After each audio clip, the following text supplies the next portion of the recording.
மேலவளவு முருகேசன் செய்த ஈகம் என்பது இதுவரையில் தமிழகத்தில் விளிம்பு நிலை சமூகத்தை சார்ந்தவர்கள் எவ்வளவோ பேர் பலியாகி இருந்தாலும் ஈகம் செய்திருந்தாலும் முருகேசனுடைய ஈகம் என்பது ஒப்பீடு செய்ய முடியாத ஒன்று. வெளிப்படையான அச்சுறுத்தல், தலையே போனாலும் எம் மக்களுக்கான அரசியல் உரிமையை நிலைநாட்டுவேன் என்று உறுதி பூண்டு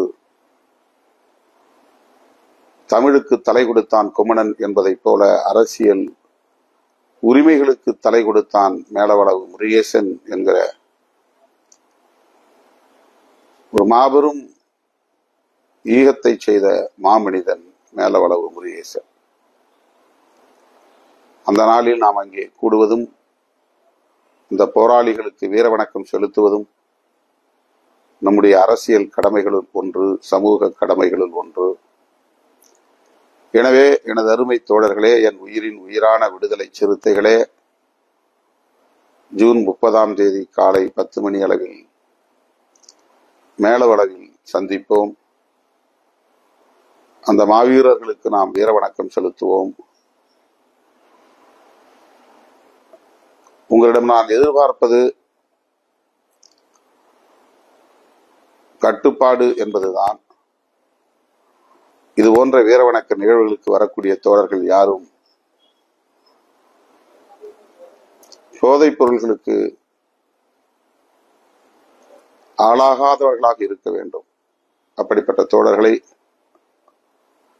அந்த நிகழ்வுகளுக்கு வரவிடாமல் தடுக்க வேண்டும்.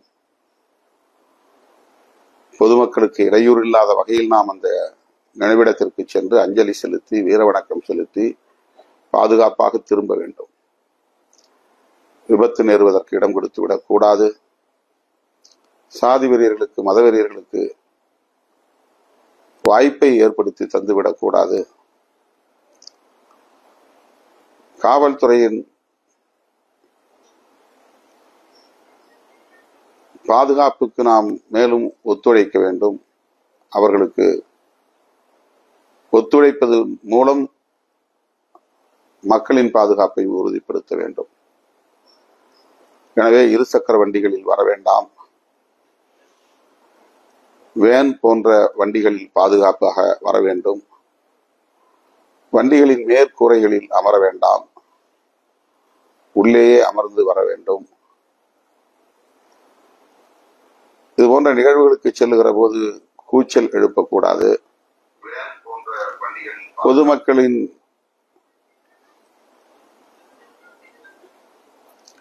அமைதியை சீர்குலைக்கக்கூடிய வகையில், அவர்களின் கவனத்தை சிதற வைக்கக்கூடிய வகையில் நம்முடைய நடவடிக்கைகள் அமையக்கூடாது. எனவே தோழர்கள், இதிலே மிகவும் கவனம் செலுத்த வேண்டும். எத்தனை ஆயிரம் பேர் திரளுகிறோம் என்பதை விட எவ்வளவு கட்டுப்பாடாக இருக்கிறோம் என்பது மிக முக்கியமானது.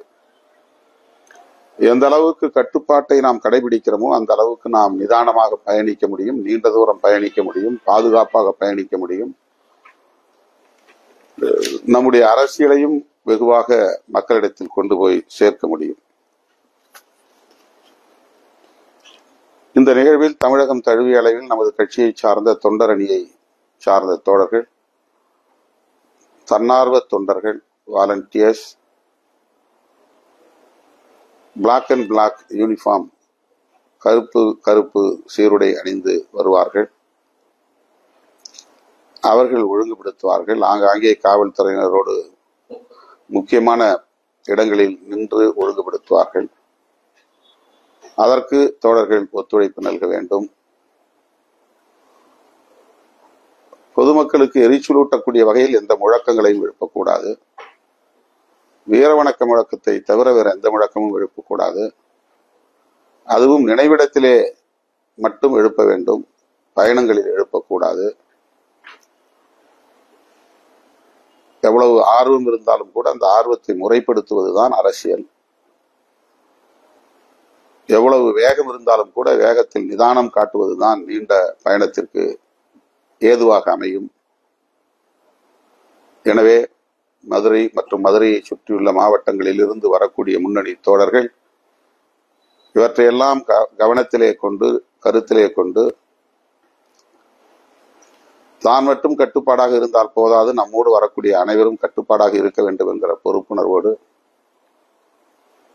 நம்மோடு வருகிறவர்கள் மட்டுமல்ல, அந்த நிகழ்வில் பங்கேற்கிற யாராக இருந்தாலும் அவர்கள் கட்டுப்பாடாக இருக்க வேண்டும். அதை உறுதிப்படுத்த வேண்டிய பொறுப்பு நம் ஒவ்வொருவருக்கும் இருக்கிறது என்கிற அந்த புரிதலோடு நீங்கள் அந்த களத்திலே ஒருங்கிணைய வேண்டும்.